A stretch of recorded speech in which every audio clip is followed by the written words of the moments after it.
Welcome to Yahoo Finance Sports Report, a unique look at the business of sports, brought to you by Yahoo Finance and Yahoo Sports. I'm your host, Joe Pompliano, and I'm here to coach you through the financial game. We'll look beyond the headlines, analyze all the latest sports news, the teams, trades, and billion-dollar deals, so you and your portfolio will win big. Let's huddle up and get right into it. We're kicking off this week with Pomp's Playbook, where I take a look at some of the biggest headlines in sports that you and your portfolio need to know. First up, I'm talking about a new potential streaming exclusive game in the NFL. The Athletic reported last week that Google-owned YouTube is, quote, a heavy favorite to stream an exclusive NFL game this coming season. The potential matchup would be Week 1's Friday night game, an international game in Sao Paulo, Brazil, between the Los Angeles Chargers and Kansas City Chiefs. Now, YouTube TV is currently in the middle of a 7-year, $14 billion media rights deal with the league for NFL Sunday Ticket, the NFL's subscription product for out-of-market games. However, unlike Sunday Ticket, this Friday night game would be available for free globally on YouTube. Streaming a regular season game on YouTube would be another move from the NFL to broaden its digital viewership offering, just as it has done with places like Amazon Prime Video, Peacock, ESPN Plus, and Netflix for select games. Streaming a game on YouTube also enables the NFL to better reach younger audiences while also lining their pockets with some extra cash. Last season, Peacock paid $105 million to exclusively stream the Friday night international game in Brazil, featuring the Eagles and the Packers. And it's expected that Google's YouTube would pay a similar price for the exclusive streaming rights to this year's Friday night game too. Next, I'm talking about another piece of streaming news related to ESPN. Earlier this week, The Athletic reported that The Rich Eisen Show will be coming to ESPN's new direct-to-consumer streaming service this fall, which will simply be called ESPN to reduce any confusion from consumers. Eisen's popular talk show is set to leave Roku after 3 years, and the move will see Eisen return to ESPN for the first time in 22 years, after he left the network in 2003 to join NFL Network. Now, while financial details are still unknown, we do know that Eisen's deal will be a licensing deal. So Rich Eisen will still own the show and retain editorial control, similar to the 5-year, $85 million licensing deal ESPN signed for the Pat McAfee show. And while the Rich Eisen Show is anticipated to air in its typical noon to 3 p.m. Eastern time slot, the same time slot as the Pat McAfee show, Eisen's show will be a streaming-only complement to McAfee. That means the show will not air on ESPN's linear networks and will only be available on the new ESPN streaming service, ESPN Plus, and Disney Plus too. Bringing the Rich Eisen Show onto ESPN's streaming platform is another sign that the network is banking on big-name talent to drive subscriptions to its new DTC streaming service. Keeping Eisen as a streaming-only talent will help ESPN push new subscribers to its streaming offerings while also upholding the value of its cable bundle for pay TV subscribers. Let's finish out with a surprising NBA announcement from NBC. Last Monday, NBC announced that basketball legend Michael Jordan is joining the network as a, quote, special contributor to its NBA coverage starting this fall. This will be the first major media partnership for Jordan since he retired from the NBA in 2003. However, Jordan was unable to cover the NBA for the past 20-plus years due to his previous front office role with the Washington Wizards, and of course his ownership stake in the Charlotte Hornets, which he sold to Gabe Plotkin and Rick Schnall in 2023 at a $3 billion valuation, while also retaining a limited stake in the team.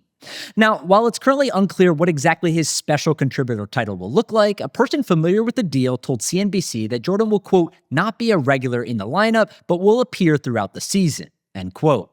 And it's not like Jordan needs the money. According to Sportico, Jordan has earned $4.15 billion in inflation-adjusted earnings throughout his athletic and business career. However, given that NBC has canceled multiple scripted shows over the past 3 years, the network is clearly making the NBA the focal point of its TV programming starting this fall. And now, NBC is calling on the greatest basketball player of all time to help support its 11-year, $27 billion broadcast deal with the NBA.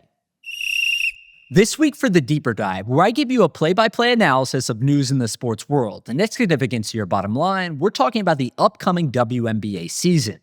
The WNBA season tipped off yesterday, and it will be a pivotal year for the business of the W, which saw records for TV ratings and attendance in 2024. The league will also see a new rookie sensation debut in former UConn superstar Paige Beckers, and a new expansion team in the Golden State Valkyries, which became the first WNBA team ever to sell 10,000 season tickets. But of course, all eyes are on the sophomore season of Caitlin Clark, who has already become the face of the WNBA. The 2024 WNBA Rookie of the Year was a massive boon for the league and its growth. Last season, the WNBA averaged 657,000 viewers during the regular season, a 30% increase from 2023.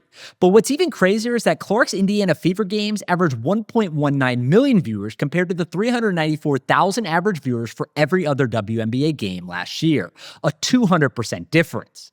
And the WNBA clearly noticed Clark's viewership draw, as 41 of the Indiana Fever's 44 games this year will be nationally televised or streamed, including the Fever's opening night game against Angel Reese in the Chicago Sky that airs at 3 p.m. Eastern Time on ABC today.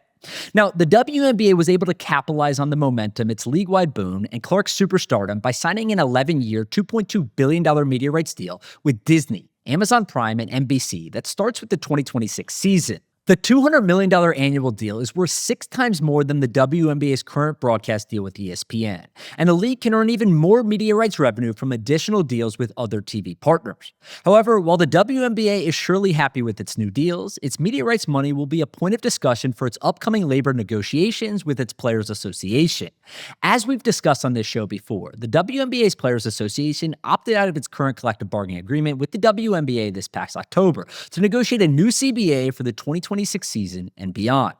WNBA players have made it clear that they desire higher salaries, a softer salary cap, a higher share of revenue, and expanded player benefits from the league. But this will surely be a tough negotiation. The WNBA, while seeing massive growth, is still struggling financially. According to NBA Commissioner Adam Silver, the WNBA has lost an average of over $10 million per year since its founding in 1996, and the Washington Post reported that the league lost over $40 million last year alone. However, WNBA players are ready to capitalize on the league's economic boom, and Executive Director Terry Carmichael Jackson hasn't ruled out the possibility of a lockout if a new deal can't be reached in time. So, as you enjoyed this WNBA season, keep October 31st circled on your calendar, as a new CBA must be signed by Halloween to prevent a work stoppage. But whether a new deal is in place by then or not, one thing is clear: a new era for the WNBA is beginning, and the league's business will never look the same. We've made it to the one-on-one, a conversation where I get to break down news and sports with a key player in the industry. This week, we're talking to Rich Kleiman, the co-founder and CEO of Boardroom and 35V. Rich, thank you so much for joining me. The first thing I want to talk about today is that Boardroom recently announced a partnership with Yahoo Sports. Can you just explain to us a little bit about what that is and what you guys are going to be doing together? Yeah, I think as part of our growth strategy, it's about finding aligned partners and creating mutually beneficial partnerships. And this checks that box in every way. So the idea for us is to create a destination on Yahoo Sports where all of our content will live. And then the flagship kind of product out of this partnership will be a new show that I will create called Network, that we'll do in partnership with Yahoo. And we're excited about this. Obviously, Yahoo brings incredible reach. For us, I think we bring a different level of access and a different level of conversation to the platform. And, from our early conversations with Ryan, we saw the future of partnership kind of growing and catapulting each other as part of the natural trajectory. Yeah, and Boardroom has obviously been around for a number of years now, and it's had tremendous growth. I mean, I remember having conversations with you several years ago, and it felt like you guys were doing a lot of different things, and it feels now like you've really honed in on your expertise. And so I'd love to just hear more about where you think sports media is in general, but also how Boardroom has sort of evolved as a media company since its founding. Yeah, I think that there was a lot of learning along the way. What we did feel very strongly about was that what the brand represented and the space that we wanted to storytell from was going to continue to grow. And that was that intersection of sports and business and entertainment in a place that you've been able to thrive. And what I've been able to see is as we've grown, what we've realized is this is a very saturated landscape, media in general, but sports media. And there's so many different platforms, there's so many different influencers, so much conversation, so much optionality, that the one thing I think the consumer was looking for is a little bit of a trust factor and a little bit of familiarity. So for us, it was about being consistent in building products, creating moments and events, and storytelling from the perspective of Boardroom, having people understand what Boardroom was and what our brand was. And sometimes that meant small steps along the way. Sometimes that meant swinging and missing at some things. And then it was trying certain things that I did think grew the brand, but that we didn't necessarily want to repeat. So by doing all that, we were able to identify what it was that really represented the brand and then grew it from there. But I think what you see and the reason why people are connecting with our brand is that we've been very consistent. We've kept our foot on the gas, and it's always been brand first. So what you remember about everything we do is the name Boardroom. And I think that's important as you try to connect with a consumer when there's just so much out there for you to consume. Yeah, Boardroom is such a good name. I've always thought that it just fits so perfectly. But what do you think is sort of the future when it comes to the type of media that you guys will produce, but others will as well? Is it sort of the print things you guys are doing with the magazine covers and the exclusive interviews? Is it more newsletter stuff? Is it podcast and video content that you're going to be launching with Yahoo here? Just talk me through kind of how you think the content itself will evolve over the coming years. Yeah, I'm actually excited for that because I think it's a combination of all of it. I think now that we've identified what the brand is, it allows us internally to build new content products, to take more chances. And as long as the brand is front and center and it is rooted in what the brand is about, we can try to experiment with different content products. So we will continue our newsletter business. We will continue to do more short form video. I'll be putting out an actual print magazine in the future as well. I think that as a utility, as part of the overall brand, it has value. It won't be our core driver of business, but I think it'll be an incredible marketing tool. And I think it'll also create a different perception of what the brand is. And I'm excited about creating that product. But it really will be a great mix of all of it. I don't think there's one thing that we're necessarily known for. I think our newsletter talks to a certain audience and has a certain voice. The audio space isn't something that we've really dove into, but a lot of our video is available on an audio feed.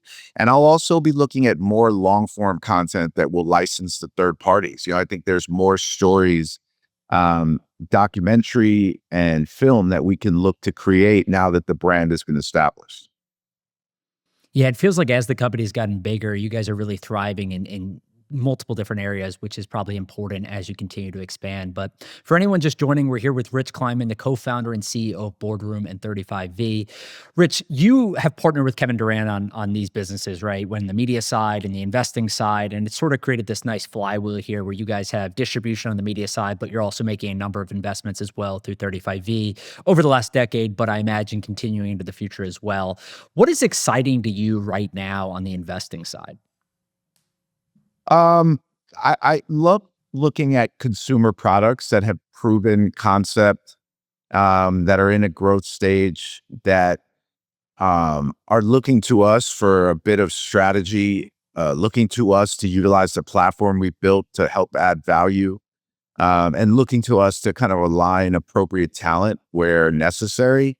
And then also sports and sports adjacent. I still am really excited about that category. I think obviously we've been able to invest allocations in some professional sports teams, both emerging teams and leagues, but also more established like in the MLS and with PSG. But I think there's a lot of cool businesses that are adjacent to sports that are exciting for us. So I would say that, the consumer space, the sports space, and also, as these sports franchises, and you did an incredible take on this, are looking at developing real estate in and around their arena and these worlds that they're creating. I think there's some great opportunities in real estate and hospitality that we'll look to and that I think are also rooted in sports. So therefore we can see the connection for us. All right, we've got to take a quick break, but we'll be back with more of my conversation with Rich Kleiman.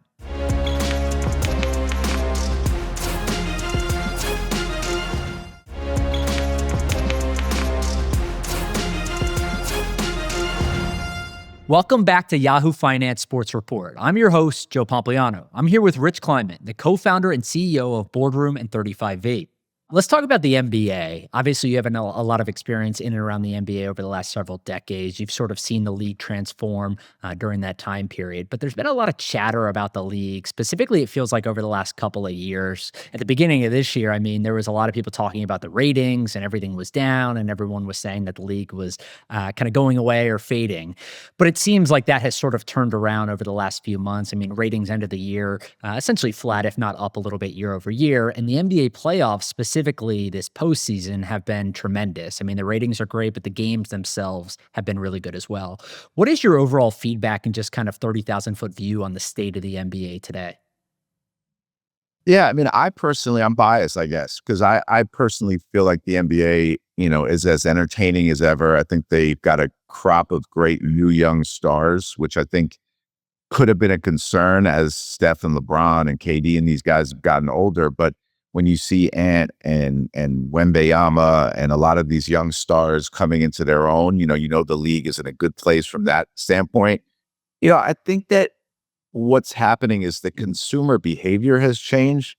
So you hear a lot of this chatter throughout the early parts of the season. And I just think that that has a lot to do with the length of the season, the idea that as much as you try in creating these like in-season tournaments, which I do think work well, there's just not the same level of anticipation. The stakes aren't as high earlier in the season. And I think that tunes out some consumers, but also just creates chatter, right? Because you have a sport that in general, the media around the sport, not all of it, but a lot of it is very negative and divisive. And I think that hopefully with NBC and Amazon taking over, they have an opportunity to change the conversation and change the tone of the conversation. But because of that, it allows this kind of culture of debate and this culture of negative conversation at times. So you get this combination earlier in the season where the games aren't as exciting to consumers just because there's 82 games and our society just needs this instant gratification now and needs to feel these stakes, right? Like think about the NFL and UFC. These moments are so important each and every week, and there's so few of them that the scarcity does such a good job of connecting with the consumer. So now you're talking about game 13 on the NBA season, and you can get games everywhere now. So a national TV game doesn't hold the same weight. And then you have this landscape of negative chatter around the sport to begin with. So then you start hearing more and more of it. Now, what do we talk about? We talk about ratings, or is the league in a bad place? But what you see happen once the playoffs come around is like, there is nothing like the NBA. There is nothing like these athletes and the entertainment of the NBA. You saw it at the Garden the other day. I mean, there's nothing like that. So, I think it's in an amazing place. I think that you'll always have to figure out earlier in the season how to create a bit more of excitement. But it's culturally so relevant and has such an impact around the world. It has such an influence on culture in general. Like the NBA culture influences cross sector in so many ways that I think it's hard to necessarily see it as going down in any way. It just has to kind of be reimagined earlier in the season a bit, I think, to connect with the consumer in the same way that it does later on in the season and into the playoffs. And the last question I have for you, I want to quickly get your thoughts on Michael Jordan joining NBC's broadcast. This was announced earlier this week, and I think it shocked a lot of people because he's sort of been on the background for the last number of years. He was obviously a team owner and in the front office of some other organizations, so he couldn't always do media, but now he's popping out. He doesn't need the money like maybe some people do it for. It seems like he maybe just wants to have a little bit of fun and get his voice out there. What is your expectation to how maybe he can change that conversation from it going from former players who are a little bit negative about the league to potentially him, who is widely known as sort of the GOAT of basketball? Do you think that has the opportunity to change that conversation a little bit? Well, yes. And the idea of it really was mind blowing. I mean, I was so surprised to hear that. I can't even begin to imagine what role he'll take and how that will show up. But obviously, I'm tuned in, right? It's Michael Jordan. Yeah. I think maybe I could see a world in which like he's doing interviews or conversations and with only like some of the most elite athletes, right? Like you hold Michael for the elite athletes, or just getting his take in studio on certain things would be just mind blowing for the consumer. You just never heard this. Just the awe of seeing him on air, I think will have such a great impact. But it's an amazing, amazing get. I think we'll all be tuned into it. Again, like I said, it's surprising, but obviously this is Michael Jordan, right? Like the king of Yeah. culture in a lot of ways. And, if he's really bought in and this is something that he wants to do, I would imagine that anything he does, he's going to be great at. And I couldn't imagine him doing something if he felt like it would be bad for him or his brand, right? He's very thoughtful in that way. So, I think this will be a must-see television, but I'm very interested to see how and what form this comes to life. Yeah, I saw some people likening it to Tom Brady, but it feels even much higher than that, right? Because Brady Oh, had just retired. He was very visible. This is Michael Jordan. We haven't really heard from him publicly over the last couple of decades, and now he's going to be giving his opinion. So, to your point, I think it's going to be must-see TV, but we'll have to see when that comes. Rich, thank you so much for joining us today. thank you for having me. I'm a fan and I always love coming on and talking to you, bro. The clock is winding down here, but we have just enough time for some final buzz. So let's talk about MLB Rivalry Weekend. Now, you may have noticed that MLB's schedule this weekend features the league's biggest geographical rivalries. I'm talking Mets versus Yankees, Cubs versus White Sox, Astros versus Rangers, and more. Well, that schedule was by design for Major League Baseball, as the league is holding its first ever rivalry weekend. MLB's inaugural Rivalry Weekend will feature 15 geographic rivalry matchups across the league this weekend. Now, I will say that some of these rivalries feel a bit forced, given their ties to each team's location and/or history. For example, the Washington Nationals and Baltimore Orioles are close in proximity for their rivalry Beltway series, yes, but the two franchises haven't had much bad blood with each other, or the type of fire seen in the crosstown series like the Yankees and Mets, or the Cubs and White Sox. The Atlanta Braves are also playing the Boston Red Sox at Fenway Park this weekend, and I don't know about you, but it feels like a little bit of a stretch to call this series a rivalry, just because the Braves played in Boston from 1871 to 1952. All criticism aside, it's clear that MLB is using Rivalry Weekend as a way to drum up extra interest in its regular season games. And I will be curious to see how the TV ratings shake out from Rivalry Weekend and how MLB could react as a result. Remember, MLB's national media rights deals all expire after 2028, and the league is also seeking to add in local rights from 2/3 of its teams to create a bundled media rights package for potential bidders. With all of this inventory available, MLB can maximize its rights fees by signing a variety of broadcast packages, similar to the NBA's recent $76 billion media rights deals, or the NFL's $110 billion package. So it's feasible that MLB could create a Rivalry Weekend package as part of its new media rights deals coming in 2029. However, the viewership data has to back up the idea, so we'll see how this year's Rivalry Weekend influences MLB's media rights negotiations into the future. We're all out of time, so it's officially game over for this week. Thank you so much to Rich and for all of you for joining us. Please make sure to scan the QR code below to follow Yahoo Finance Podcast for more videos and expert insights, and catch us every Saturday wherever you get your podcast. I'm your host, Joe Pompliano. See you next time.